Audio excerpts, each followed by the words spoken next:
Pessoal, então hoje nós vamos tratar do registro de candidatura. Me lembro que nós encerramos a nossa última aula na parte de convenção partidária. E hoje, tratando do registro de candidatura, a gente encerra essa parte que antecipa ao processo eleitoral propriamente dito. Ou seja, a partir daqui, o que nós vamos ter agora é a ação de impugnação de registro de candidatura, o que nós vamos ter a partir de agora são os recursos, e vamos encerrar esse segundo bimestre com a diplomação. Então, agora, o que nos resta da nossa disciplina é a parte processual propriamente dita. Então, chegamos na parte do registro de candidatura. O registro de candidatura, ele confere, será que confere seria a palavra mais acertada? Não, não é confere. O registro de candidatura, ele possibilita o efetivo exercício do direito de ser elegível, do direito de estar elegível. Então, é através desse registro de candidatura que o particular poderá pleitear, concorrer a algum cargo eletivo. Todo que pretende sair candidato para qualquer cargo que seja, é necessário que ele esteja elegível. Então, o que será aferido em um primeiro momento nesse registro de candidatura é a condição de elegibilidade daquele que pretende ter o seu registro deferido. Certo? Um detalhe. Eu peguei um marca-texto aqui, mas na verdade eu queria pegar a caneta. Esse requerimento, nós vamos ver que ele, via de regra, ele será feito pelo partido político. Ou seja, partido X teve a sua convenção, realizou a convenção, até o dia 15 de agosto ele tem que pedir o registro dos seus candidatos. Se o partido X esquecer de fazer o registro de candidatura do Maxwell, o que vai acontecer? O próprio Maxwell, individualmente, vai poder requerer o seu registro. Então, vamos lá. Via de regra, esse requerimento será feito pelo partido político, porém, eventualmente, e em um caráter supletivo, ele pode ser feito pelo próprio particular, desde que ele tenha sido escolhido em convenção. O que não pode é o cara não ter sido escolhido na convenção e ainda assim ele tentar inscrever-se como, tentar registrar-se como candidato. Isso não pode. Portanto, teve a convenção, o seu nome foi escolhido em convenção, mas o partido não colocou, não fez o seu requerimento, você vai poder fazê-lo. E nós vamos ver aqui mais no final da aula qual é o prazo que você tem para poder fazer esse requerimento. Certo? Muito se discute de qual seria, e agora é o marca-texto mesmo que eu quero, qual seria a natureza jurídica do registro de candidatura. Existem, pessoal, estou tentando dar uma ajeitada aqui no meu suporte, mas está caindo já. Existe uma forte discussão se teria o cunho puramente administrativo ou se seria um cunho misto, administrativo e judicial. Nunca precisou discutir se o cunho seria estritamente judicial. E por quê? Porque ele nasce como um ato administrativo. Ele nasce como algo realizado entre partido e estatuto. A partir desse resultado é que eu levo o requerimento de todos os candidatos escolhidos em convenção para que eles possam ter o seu registro deferido ou não. Então, essa corrente que defende que trata-se de um ato puramente administrativo, ela tem esse entendimento pelo argumento de que o que rege o registro de candidatura é as regras previstas no Estatuto, e que o ato que é praticado na Justiça Eleitoral é meramente uma formalização. confesso que eu discordo terminantemente dessa primeira teoria. Eu entendo que essa aqui, ela seja mais adequada. E ela seja mais adequada em função de quê? Pensem só. Conceber, reconhecer, aceitar essa natureza mista me implica no seguinte raciocínio. O ato começa por um ato, a questão começa por um ato interno do partido político, que nos moldes do seu estatuto eu escolho a relação de candidatos que serão disponibilizados aos eleitores pelo meu partido, e a partir daí eu levo essa tratativa para a justiça eleitoral. Mas a justiça eleitoral, a única alternativa dela é homologar? Não. A justiça eleitoral, ela tem que analisar as condições de elegibilidade. Portanto, muito além do que simplesmente formalizar, ela tem que processar. Ou seja, esse cunho administrativo, ele cai, por seus próprios argumentos, uma vez que a justiça eleitoral, ela pode não aceitar aquele registro de candidatura feito nos moldes do estatuto do partido político.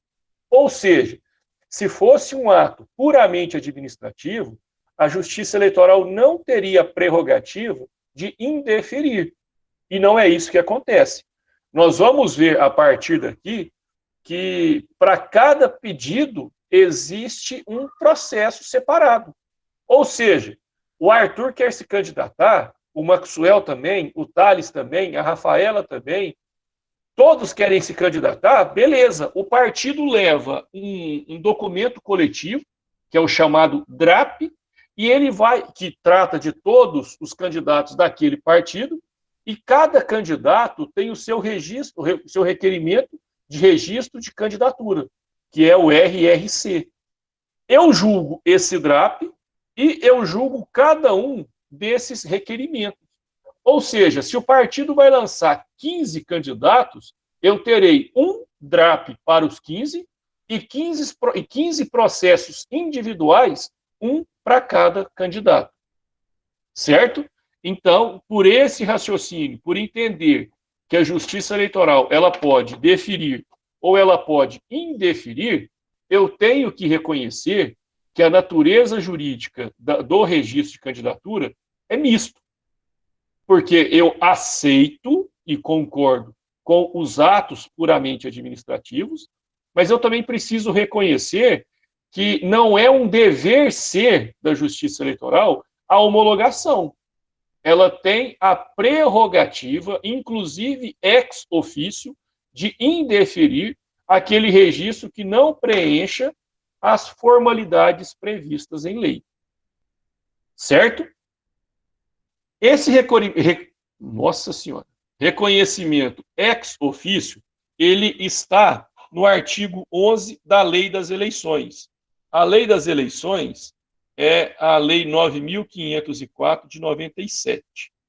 O artigo 11, parágrafo 10, ele fala o seguinte: as condições de elegibilidade e as causas de inelegibilidade devem ser aferidas no momento da formalização do pedido de registro de candidatura, ressalvada as alterações fáticas ou jurídicas supervenientes ao registro que afastem a inelegibilidade.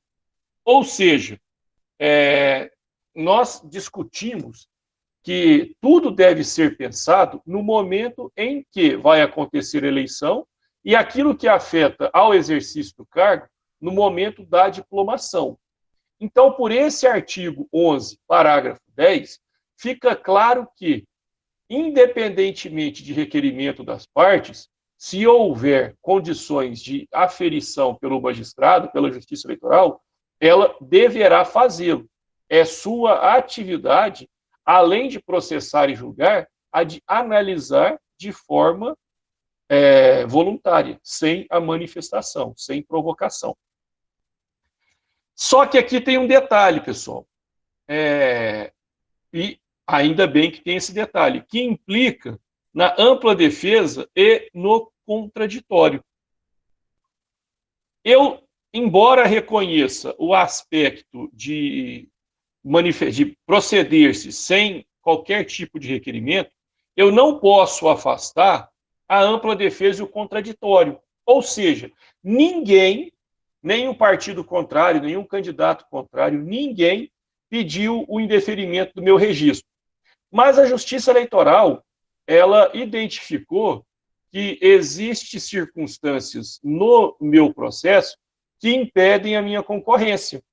Então, o cartório eleitoral vai, de ofício, levar à frente esse procedimento, só que a súmula 45, ela fala, nos processos de registro de candidatura, o juiz eleitoral pode conhecer de ofício da existência de causas de inelegibilidade ou da ausência de condição de elegibilidade, desde que resguardados o contraditório e a ampla defesa. Ou seja, se o Ministério Público ou se algum dos partidos buscarem o meu indeferimento, serei intimado para poder apresentar a minha defesa. Ninguém pediu, mas a Justiça Eleitoral, de ofício, mobilizou-se nesse sentido. Da mesma forma, eu terei o direito a me defender. Isso não pode ser alterado. Eu sempre terei o direito de me defender. Pessoal, até aqui, alguém tem alguma pergunta a fazer? Está tudo ok? Podemos prosseguir? Boa noite, Marilene.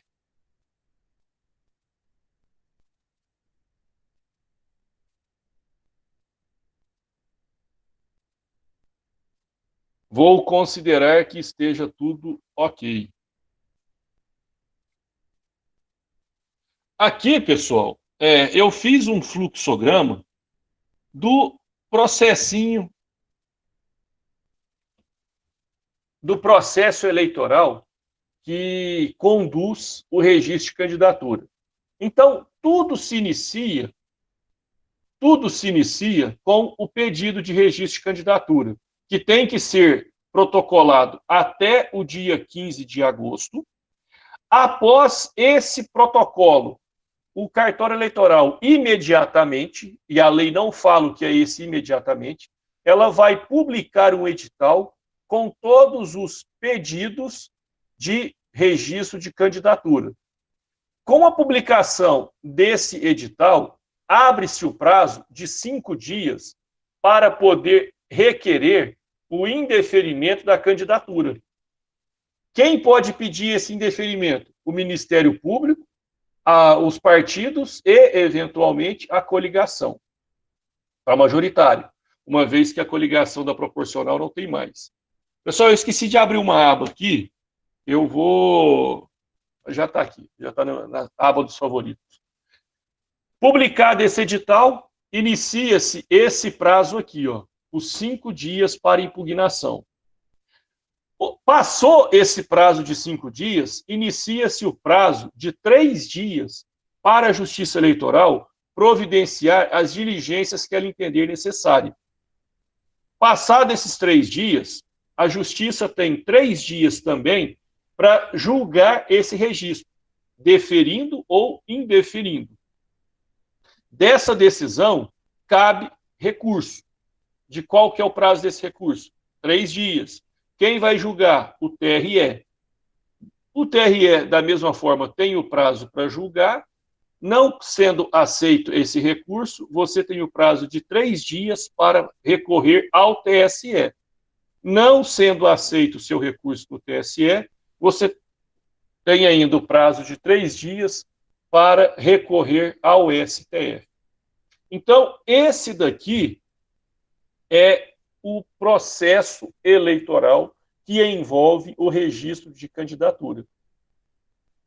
Embora ele aparenta ser de uma complexidade média para alterada, vamos dizer assim, é muito simples, é muito tranquilo o processo de registro de candidatura.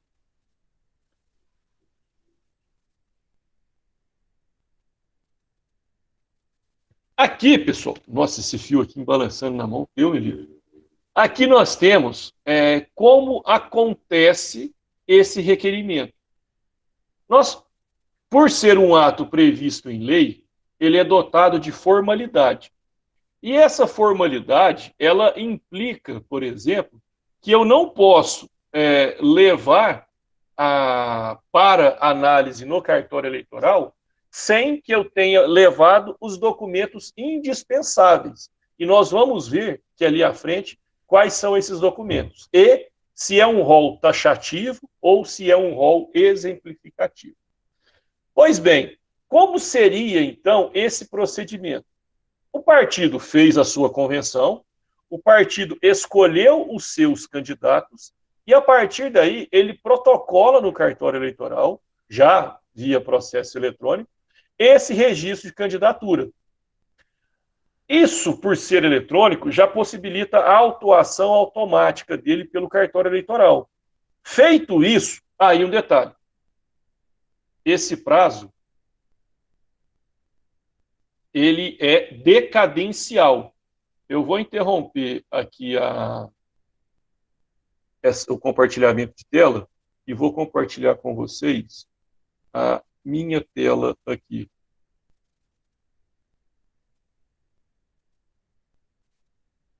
Vocês estão vendo agora o calendário eleitoral. O calendário eleitoral, todo ano o TSE libera ele. Só que ele tem uma relevância maior, vamos dizer assim, em anos de eleição.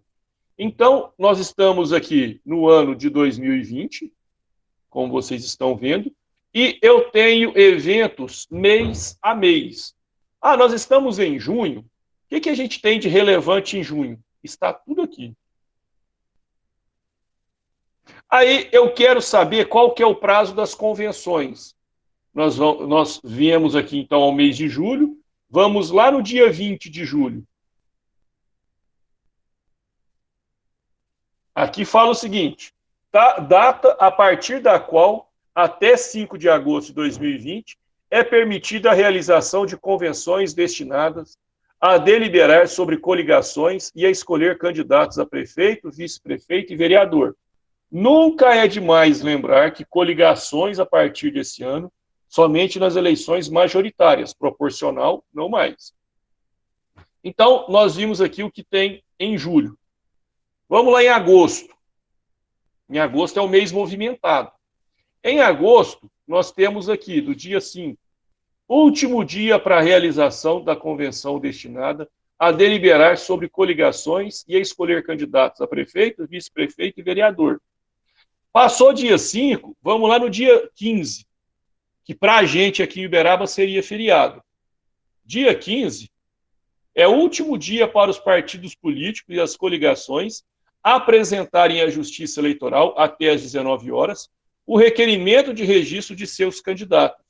Lei número 9.504 de 97, artigo 11, caput.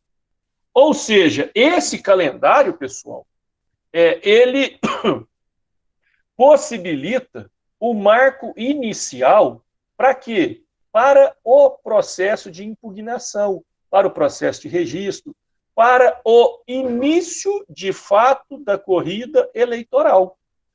Por que é o prazo pelo qual inicia-se a corrida eleitoral? Porque é aqui que distingue o candidato do pré-candidato. A partir do momento que ele teve o seu registro protocolado, ele tem uma candidatura sub júdice, que se deferida for, ele será candidato. Se não for deferida, ou ele renunciará, ou ele tentará recorrer. Ele pode chegar na eleição naquela condição de o seu voto ser anulável. O voto anulável, para vocês que lembram, é aquele... Deixa eu interromper aqui. O voto anulável é aquele que recebe, porque não posso impedir o seu recebimento, mas ele só será computado se houver condições ou o deferimento da candidatura daquele próprio candidato. Ou seja, se está sub júdice, se eu estou recorrendo e eu levo bomba no meu recurso, os meus votos não serão computados para ninguém. Certo, pessoal? Até aqui tudo bem? Alguém tem alguma pergunta?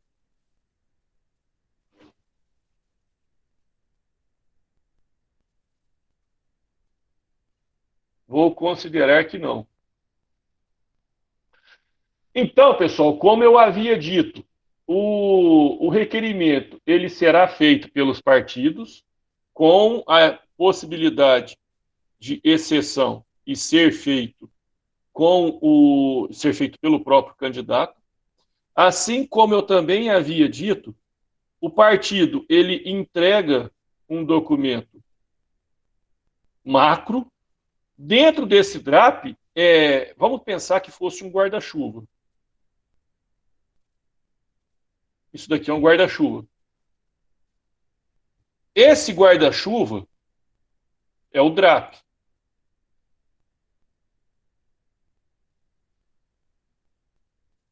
Abaixo do guarda-chuva, eu tenho o registro, o requerimento, na verdade, né, de registro de candidatura.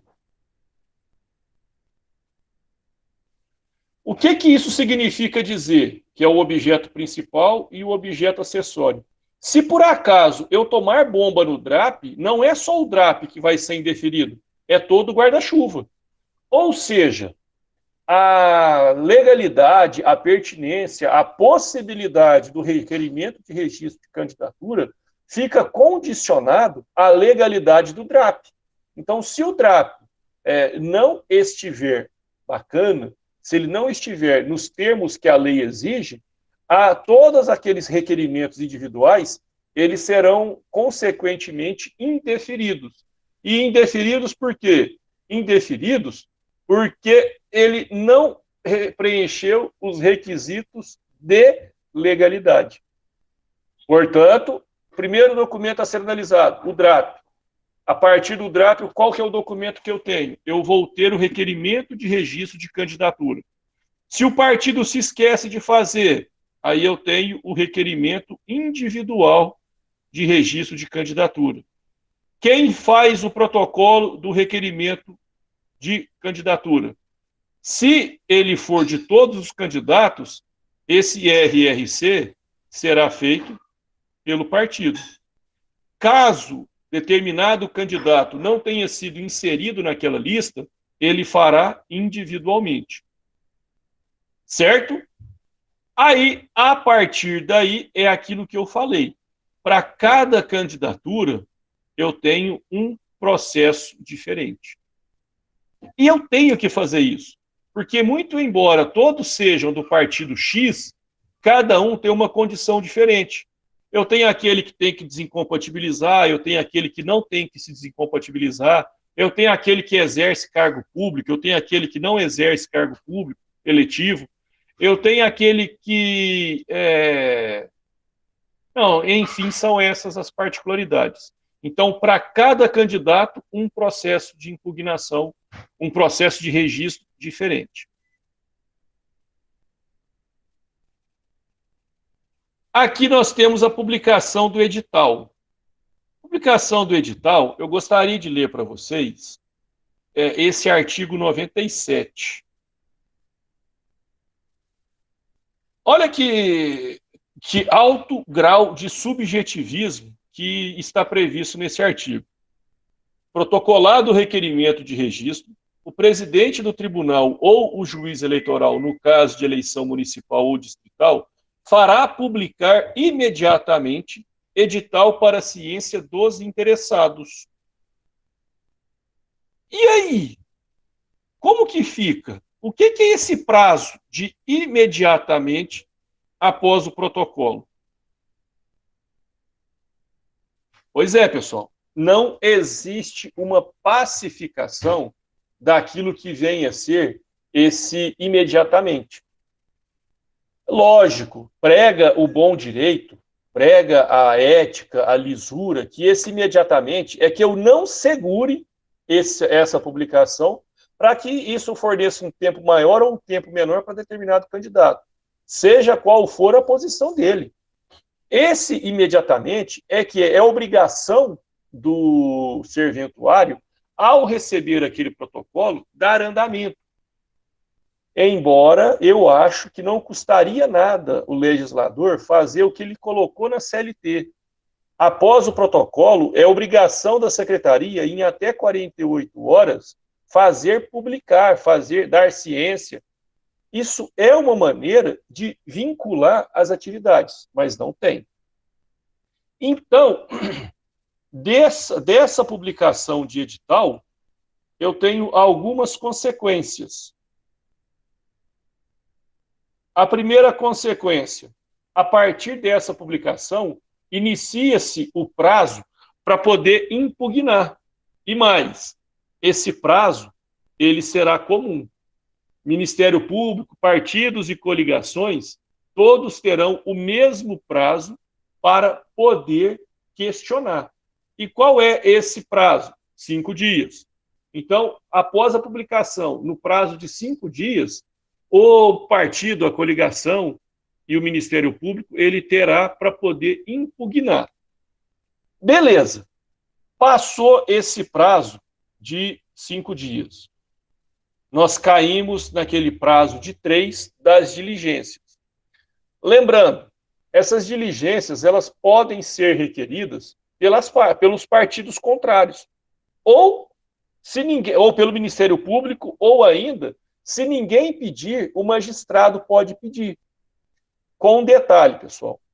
A gente sabe que se tem um interesse de uma parte e essa parte ela pede a comprovação pela outra, significa que eu estou torcendo para ela perder. Não tem outra definição. Mas vamos pensar no seguinte exemplo. Não tem ninguém pedindo meu indeferimento, Ministério Público, partido ou coligação. Mas aí o magistrado, ele pede para que eu apresente determinado documento, que seja a ata, porque a ata apresentada consta uma falha na leitura que não é possível entender o que se trata. Vamos considerar que esse seja um erro grave. A partir daí, ninguém pediu o meu indeferimento. Então, chegou nesse prazo de diligências, a Justiça Eleitoral abriu o prazo para que eu, em 3 dias, apresentasse a cópia que ela exigiu.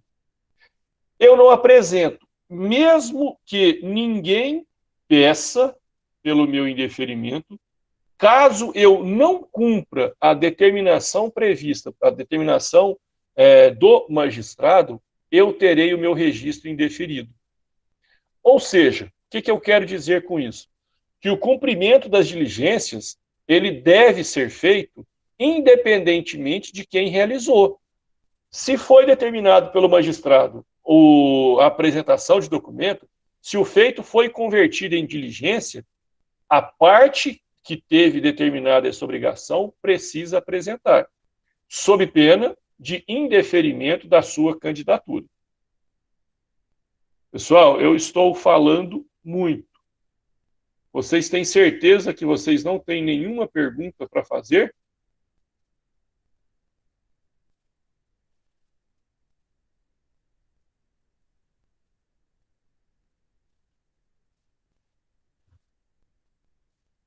Aqui, pessoal. Obrigado. Aqui nós temos os documentos indispensáveis. E esses documentos, eles estão lá no artigo 11, no parágrafo 1º. Vamos ler o caput do artigo 11. Os partidos e coligações solicitarão à Justiça Eleitoral o registro de seus candidatos até às 19 horas do dia 15 de agosto do ano em que se realizarem as eleições. Tranquilo. Parágrafo 1º. O pedido de registro deve ser instruído com os seguintes documentos.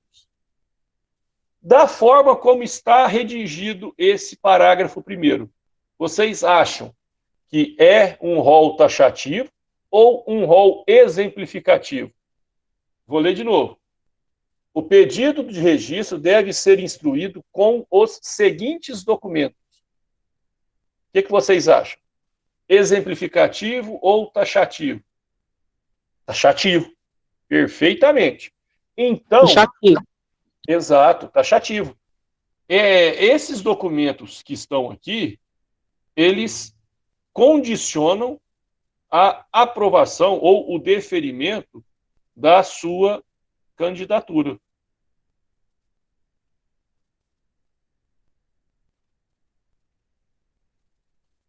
Aqui, Todos eles são indispensáveis. Mas eu gostaria de dar uma atenção para isso daqui. Essa CND. Essa CND, ela tem que ser apresentada de acordo com o grau que eu pretendo concorrer. Então, se eu pretendo concorrer no município de Uberaba, eu tenho que apresentar a CND daqui de Uberaba, comprovando que aqui eu não respondo nenhum tipo de conduta que impeça a minha candidatura. Se eu vou concorrer ao cargo de presidente, por exemplo, eu preciso pegar uma certidão negativa no CNJ, no STF, no STJ, tudo isso para comprovar, de acordo com a complexidade do cargo que eu pretendo, que eu não tenho nada que impeça o exercício dos meus direitos políticos. Pois bem, esses documentos são taxativos e eles compõem aquele joguinho de documentos que a gente vai ter que colocar junto com o requerimento de registro. A ausência de implica no indeferimento, de acordo com a gravidade. Aqui, agora, nós vamos tratar para as particularidades. A primeira particularidade, que é o requerimento de registro de candidatura individual. O partido se esqueceu de mim ou o presidente simplesmente não gosta da minha pessoa. Não quis fazer o protocolo do registro do João Paulo. O João Paulo pode fazer individual? Pode. Mas com base no artigo 11, parágrafo 4º, eu tenho prazo de 2 dias ou de 48 horas para poder fazer esse protocolo. Então, um prazo decadencial. O parágrafo 4º, ele fala: na hipótese do partido ou coligação não requerer o registro de seus candidatos, este poderão fazê-lo perante a Justiça Eleitoral, observando o prazo máximo de 48 horas seguintes à publicação da lista dos candidatos pela Justiça Eleitoral. Pessoal, quando é... Ué, não vi não. Ué, não apareceu o pedido aqui não. Deixa eu fazer um negócio aqui. Eu vou copiar o link, Arthur, e vou colocar aqui no... Ah, não tem jeito de copiar o link. Deixa eu ver se eu tenho... Alguém sabe o e-mail? Ah, tem, ronivaldoferreira@hotmail. Fala para ele olhar o e-mail dele. Porque não apareceu aqui, não. Então, pessoal, quando vocês olham uma determinação assim, de 48 horas, implica dizer que, quando for publicado, vai ser publicado da seguinte maneira: dia 9 de junho de 2020, 19h38. Então, o prazo não vai começar a contar amanhã. O prazo vai começar a contar da hora da publicação. Então, é o prazo de 48 horas após a publicação do edital daqueles pedidos que foram feitos pelo partido político.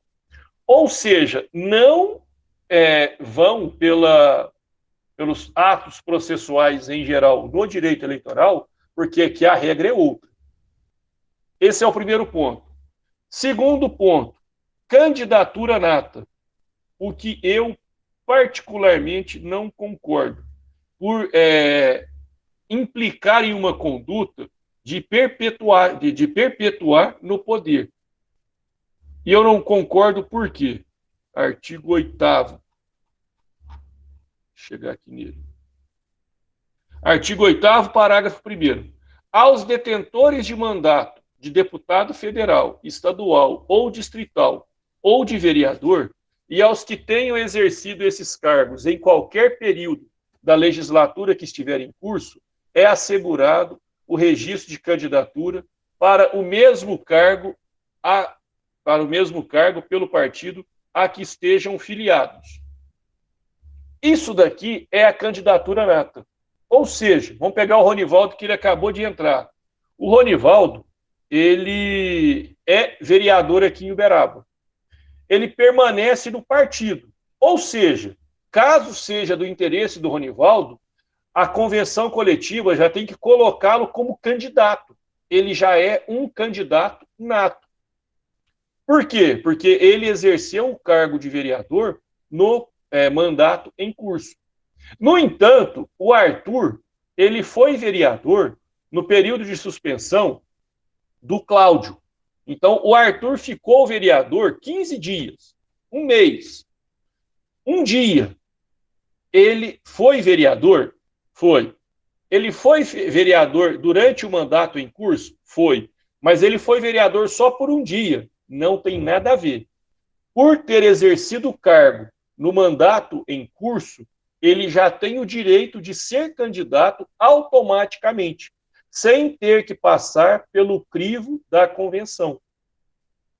Ou seja, essa candidatura nata, ela prega uma continuidade nos cargos proporcionais. Isso, gente, vocês vão me desculpar, vão desculpar a minha franqueza. Mas esse dispositivo aqui, ele atende interesses pessoais partidários. Porque eu posso estar em um partido em que eu tenho uma rejeição interna muito grande e que eu saiba que pela convenção eu não seria escolhido candidato daquela legenda. Então isso me blinda dos poderes dos filiados. Então cai mais uma coisa naquela questão da natureza jurídica do registro de candidatura. Não pode ser puramente administrativo, porque eu tenho essa observância que invade a esfera interna e altera completamente o entendimento ou a vontade dos seus filiados. Ou seja, para fins de candidatura nata, não faz diferença se eu exerci o mandato todo ou se eu passei alguns dias naquele exercício. Por ter feito, eu já tenho direito a sair candidato na próxima eleição. Um outro ponto, só que esse daqui nós já falamos na última aula. Uberaba tem 10 vereadores. Quantos candidatos cada partido vai poder lançar? Se o Uberaba tem 10, ele vai poder lançar 150. Ou seja, Uberaba vai poder, o partido X vai poder lançar 15 candidatos ao cargo de vereador. Professor, essa quantidade, ela se aplica também a majoritário? Não, não se aplica. Porque se fosse no majoritário, seria 1,5. Aí não teria como partir o abençoado ao meio.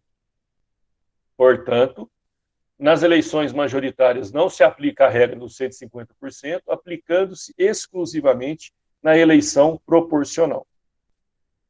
Desses 3 itens, pessoal, alguém tem alguma pergunta a fazer? Ou, por enquanto, está tudo ok?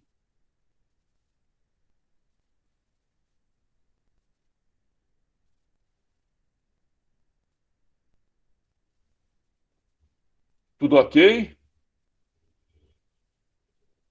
Beleza. Pessoal, agora nós entramos na questão da cota de gênero. Essa cota de gênero, ela é aquela regra do 70-30. Eu tenho que ter, no mínimo, 30% destinado para algum gênero, ou gênero masculino ou gênero feminino. Eu não posso ter uma eleição puramente masculina e eu não posso ter uma eleição puramente feminina. Eu tenho que respeitar essa proporção. Professor, isso daí é uma medida não democrática, porque ela é imposta. Sim, ela é uma medida impositiva, de forma que a sua intenção é corrigir um passado sem representatividade, certo? Então, é sim uma medida impositiva. É algo que a lei não pergunta se você concorda, é algo que ela simplesmente coloca, e se você quiser ser submetido àquele pleito, você tem que aceitar, independentemente se você concorda ou não. Todos vocês sabem, mas a minha função me obriga a repetir. Essa proporção, ela indica apenas nos candidatos. e não nos eleitos. Porque se assim o fosse, 30% das vagas deveriam ser preenchidas por mulher. E aqui em Uberaba, na Câmara de Vereador, por exemplo, nós sabemos que isso não acontece. Difícil até algum lugar que tenha essa representatividade. Aqui, pessoal, é importante a gente falar que o que eu quero dizer com esse preenchimento. Vamos pensar aqui, deixa eu ver alguma mulher que esteja participando da aula agora. A Marilene. A Marilene, ela foi candidata. Só que no meio da candidatura, a Marilene quis sair. Então, se a Marilene sai e ela está no limite da cota de 30%, o que vai acontecer? Eu vou ter que colocar uma outra mulher, ou então eu vou ter que cancelar, ou pedir um indeferimento, ou desistir, ou renunciar de candidaturas suficientes para poder voltar àquela proporção de no mínimo 30%. Ou seja, eu tenho 10 candidatos no meu partido. São 7 homens e 3 mulheres. Se uma mulher sair, eu tenho que tirar praticamente mais 3 homens para poder ficar dentro da proporção 70-30. Eu não posso, depois de protocolado, uma mulher desistiu. Então, se ela desistiu, eu cumpri no primeiro momento a cota de gênero. Então, quer dizer que agora eu posso colocar o gênero contrário. Não. É mantido. Sempre será mantido. Sempre será mantido. Aqui, pessoal, um tema recente, polêmico e extremamente polêmico. Vamos manter na polêmica. O artigo 10, parágrafo 3º, ele veda o tratamento distinto a qualquer pretenso candidato. O parágrafo 3º, ele fala o seguinte: do número de vagas resultantes das regras previstas nesse artigo, cada partido ou coligação preencherá o mínimo de 30% e o máximo de 70% para candidaturas de cada sexo. Professor, se eu quiser ter 50-50, eu posso? Pode. Se eu quiser ter 60-40, posso? Pode. Se eu quiser ter 71-29, posso? Não. 30% é o mínimo. Menos do que 30% não será admitido. Mas aí tá. Como ficam, então, os trans nessa situação? A situação dos trans é o seguinte: eles serão registrados naquele gênero em que ele se enquadra. Então, vamos supor, eu tenho homens transgêneros. Eles serão enquadrados na candidatura masculina. Eu tenho mulheres transgêneros. Elas serão enquadradas na candidatura feminina. O que eu não posso fazer? O que eu não posso fazer é pegar o homem transgênero e, para cumprir com a cota de gênero, colocar ele na cota feminina. Isso é ilegal. Isso enseja no indeferimento da sua candidatura e de outras tantas para recompor a proporção. Portanto, se for reconhecidamente um homem transgênero, ele vai ter que concorrer dentro da proporção masculina.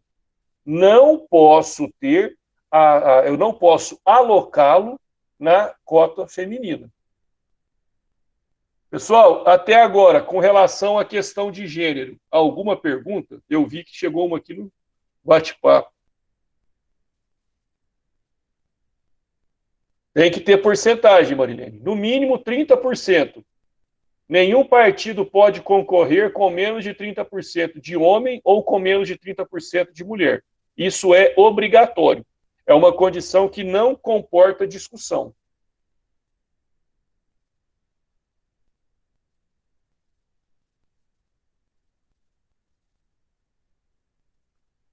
Mas eu nunca vi partidos políticos da sua base.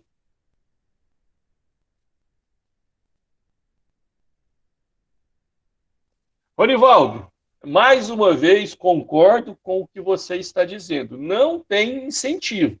O que acontece agora é uma corrida maluca atrás de mulheres para poder colocar. Sabe por que as mulheres ainda não têm a representatividade que elas merecem? Porque não há, na nossa política partidária, um incentivo do envolvimento de mulheres. Então, existem poucas mulheres filiadas? Não. Existem pouco espaço para essas mulheres. Aí, Ronivaldo, complementando isso que você fez, isso que você falou, pensa a seguinte situação: a Maria Fernanda, ela não tem a menor intenção de ser candidata. Não tem condição nenhuma. Aí o partido fala: Maria Fernanda, eu preciso de você. Se você não for, eu vou perder 3 candidatos. Vai, sai candidata para mim. Aí a Maria Fernanda sabe: eu sou presidente do partido diferente. E sei que naquele outro partido, se eles perderem 4 candidatos, a Maria Fernanda e mais 3 homens, implica numa dificuldade absurda de conseguir fazer uma cadeira. E eu sei que a Maria Fernanda está com dívida até no pescoço. Eu vou na Maria Fernanda e falo: Maria Fernanda, se você desistir da sua candidatura, eu te dou tantos R$ 1.000 agora.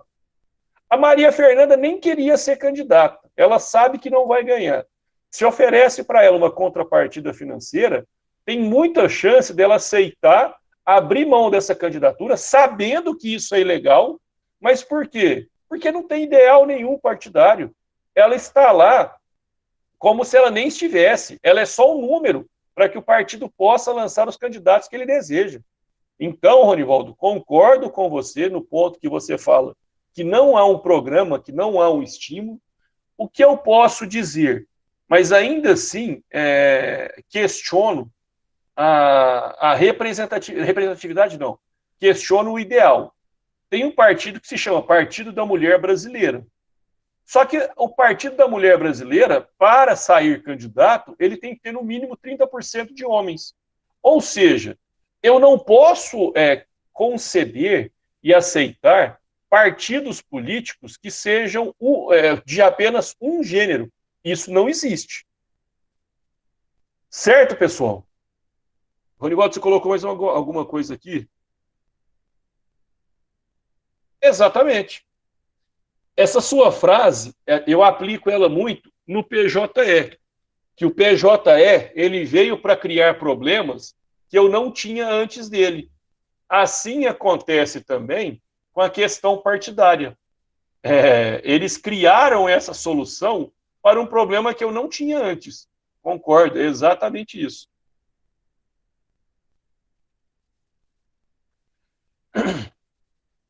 Aquele exemplo que eu acabei agora, a Maria Fernanda, que recebeu um dinheiro para largar a candidatura, entra nisso daqui. E também entra nisso aquelas candidaturas de laranja. Aquelas candidaturas em que o candidato colocado naquela situação, ele não queria que isso acontecesse, mas, por uma pressão externa, ele acabou aceitando e foi, para ver o que ia dar. Essa fraude, se ela for descoberta antes, ela enseja no indeferimento do DRAP e, consequentemente, de todos os registros individuais. Agora, se esse negócio foi muito bem feito e só foi descoberto depois do resultado, olha o que ela vai causar. Pessoal, não é a situação não é tão simples assim, não. Se for comprovado fraude nessa questão de preenchimento de cota, isso pode ensejar no indeferimento do DRAP e ou no indeferimento e na perda do cargo para o qual foi eleito o candidato. E já emendo isso com essa parte do financiamento.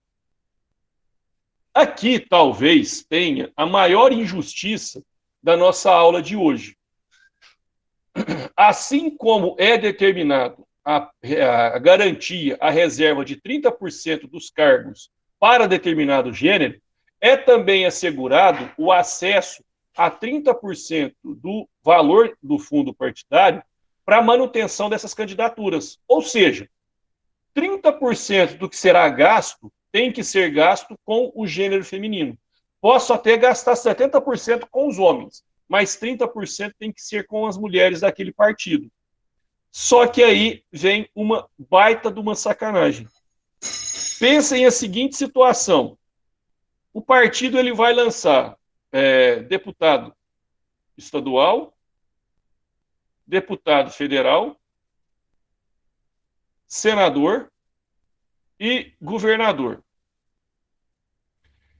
Eu tenho que pegar 30% do que o partido tem e desses 30% reverter no financiamento de campanha do gênero feminino, por exemplo. Só que sabe o que vai acontecer? Se o meu candidato a senador for um homem, ele tiver um suplente homem e uma suplente mulher, esse gasto com essa campanha, ele pode entrar dentro dos 30%. Ou seja, se eu tiver uma mulher como suplente do senador, eu posso reverter os 30% do gênero todo para essa candidatura.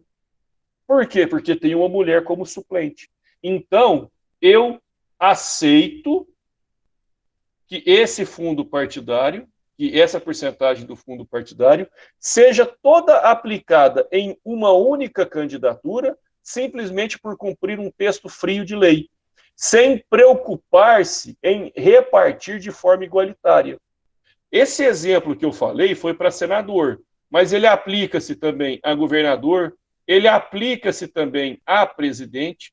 Qualquer cargo em que tenha na suplência uma mulher, ele entrará nessa questão dos 30% de financiamento. Não sei se vocês concordarão comigo, mas isso é um meio de enfraquecer a candidatura do sexo feminino. Porque o partido pode deixar a candidata tal sem nenhum tipo de verba, sob a alegação de que a candidata a vice-prefeita é mulher. E isso já implica levar o valor dos 30% todo para aquela campanha. Aí é um debate que foi feito na aula ontem. Professor, é legal? É legal. É constitucional, foi assim admitido pelo STF. Mas é justo? Aí o aspecto de justiça a gente pode debater por horas e horas. Mas que é legal, é. E, pessoal, chegamos ao último slide. Último slide, nós falamos das vagas remanescentes. Primeiro aspecto que eu quero tratar com vocês. Ainda que seja uma substituição de candidato inicialmente escolhido, observa-se a regra da cota. Ou seja, no mínimo 30% das vagas devem ser preenchidos por mulheres. Obrigatoriamente. Pessoal, estou mexendo aqui na câmera para ver se melhora o enquadramento aqui, porque está difícil. Tenho que observar essa regra de proporção. 30% no mínimo é mulher. Além disso, é importante eu destacar esse aspecto aqui, ó. Determinados cargos exigem a desincompatibilização com 4 meses. Ok, sem problema. Vamos supor que eu seja o candidato, me desincompatibilizei. O Ronivaldo, ele não foi eleito, mas ele está como suplente. Só que ele não se desincompatibilizou do cargo de secretário municipal. O que vai acontecer? Eu tenho meu registro indeferido. Como o Ronivaldo não pediu a desincompatibilização, ele não poderá me substituir. Por quê? Porque ele não atendeu às regras que eu tive que preencher para ser o candidato do partido. Ou seja, essas regras, elas devem ser observadas pelos candidatos e por seus suplentes. A inobservância por algum desses dois implica na impossibilidade da sua candidatura. Um detalhe, vamos falar pelo mais simples. A regra para alteração na eleição proporcional. Vamos lá no artigo 13, parágrafo 3º. O artigo 13, parágrafo 3º, ele fala o seguinte: o caput fala o seguinte: é facultado ao partido ou coligação substituir candidato que for considerado inelegível, renunciar ou falecer após o termo final do prazo do registro ou ainda tiver o seu registro indeferido ou cancelado.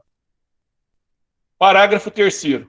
Tanto nas eleições majoritárias como nas proporcionais, a substituição só se efetivará se o novo pedido for apresentado até 20 dias antes do pleito, exceto em caso de falecimento de candidato, quando a substituição poderá ser efetivada após esse prazo. Ou seja, nas eleições proporcionais, a primeira regra para substituição é observar o prazo de 20 dias. Se o candidato morrer após esse prazo de 20 dias, eu posso substituir? Posso. No entanto, a urna eletrônica será carregada com as informações do falecido. Então, quem votar no falecido estará votando no seu substituto. Se eu perdi esse prazo de 20 dias, eu não posso mais substituir o candidato. Irei para as urnas com um candidato a menos. Sim. Eleição majoritária. Sendo em primeiro turno, eu observo essa regra. Substituição até 20 dias. Em caso de morte, aí eu posso substituir depois desse prazo. E se a morte acontecer no segundo turno? Aí nós vamos aplicar a regra do artigo 77, parágrafo 4º. O artigo 77, parágrafo 4º da Constituição Federal, ele fala o seguinte: se antes de realizado o segundo turno ocorrer morte, desistência ou impedimento legal de candidato, convocar-se-á dentre os remanescentes o de maior votação. Ou seja, no primeiro turno, eu tenho que fazer o quê? No primeiro turno, eu observo o prazo de 20 dias e substituo da maneira que eu pretender. No segundo turno, se alguém morrer da chapa, não tem como eu continuar e substituindo só o que morreu. Não. Acabou, eu chamo o terceiro colocado e ele vai concorrer o segundo turno com o candidato que restou. Pessoal, em primeiro momento, era isso que eu havia planejado para tratar com vocês. E agora eu fico aberto para as vossas perguntas. Não se acanhem, façam todas que entenderem necessárias.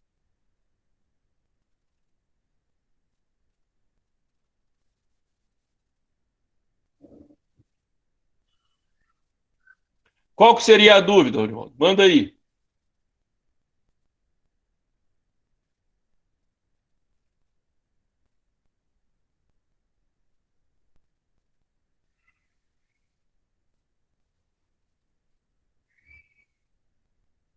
Se o titular, depois da convenção, o prefeito teve o seu registro indeferido e algum vereador pleiteia o cargo de prefeito, é isso?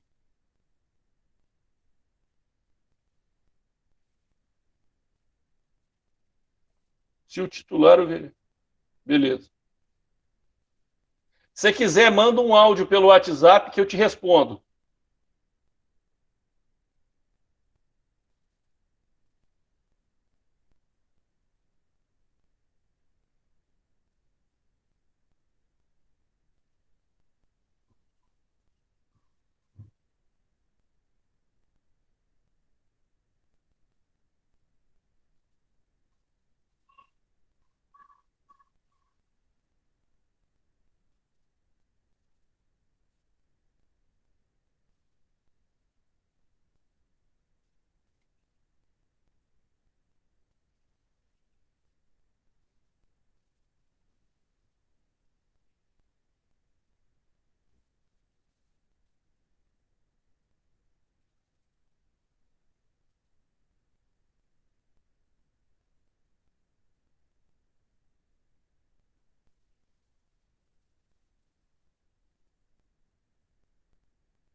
Arthur, sem partido. Deixa eu. Ó, tá dando eco aqui, peraí, só um minutinho.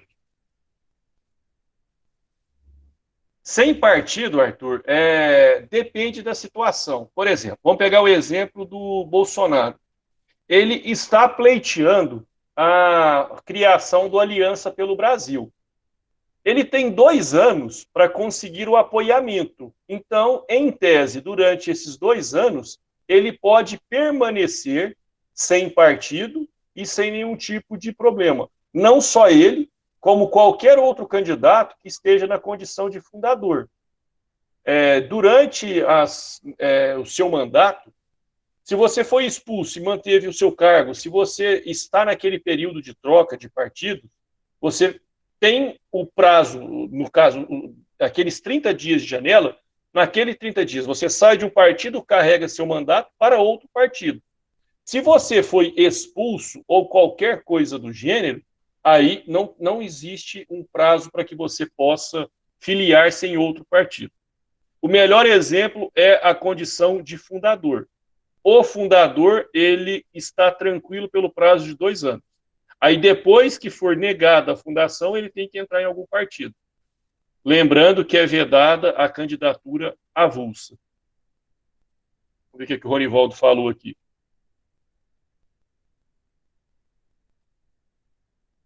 Falou sobre o afastamento, ele pedir no mesmo período, né? 4 meses antes. Se, igual aqui em Uberaba, teremos a eleição para vereadores, um dos atuais vereadores ele pede afastamento para sair como prefeito. O seu suplente assume. Como que fica a situação desse afastamento aí de 4 meses? Ronivaldo, na verdade, o vereador ele não precisaria afastar-se do seu mandato para poder concorrer. Não teria a necessidade de.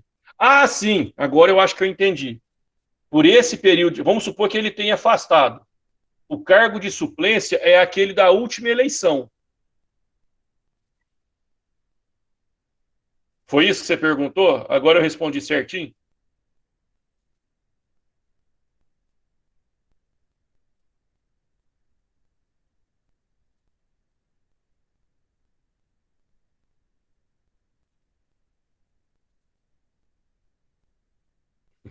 Eu respondi sua pergunta? Ah, tá. Não, vamos lá. Eu vou explicar todos os cenários que eu entendi. O vereador vai sair candidato a prefeito. Ele não precisa se afastar.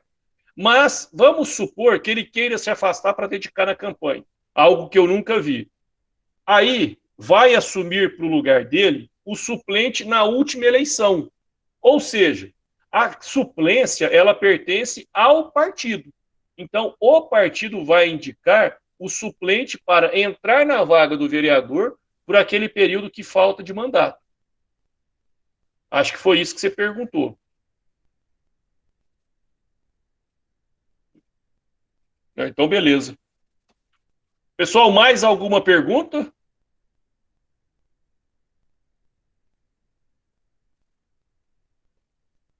Sem perguntas? Então, estou encerrando a gravação.